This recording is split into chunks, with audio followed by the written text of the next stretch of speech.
Dy persona humbën jetën tragjikisht në plazhet shqiptare në ditët e fundit të qershorit duke tronditur pushuesit dhe opinionin publik. Ngjarjet të ndara në kohë dhe vend vinë në një periudhë ku frekuentimi i detit është në rritje për shkak të temperaturave të larta.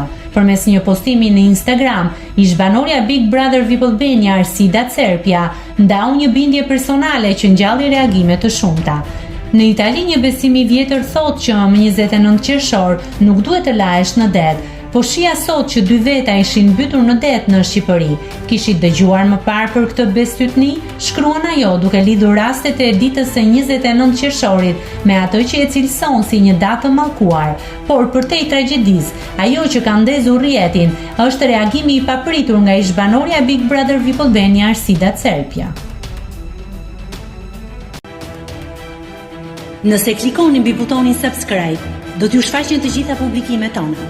Ju ftoj t'i bëni subscribe kanalit, të pëlqeni videot dhe të lini komentin tuaj.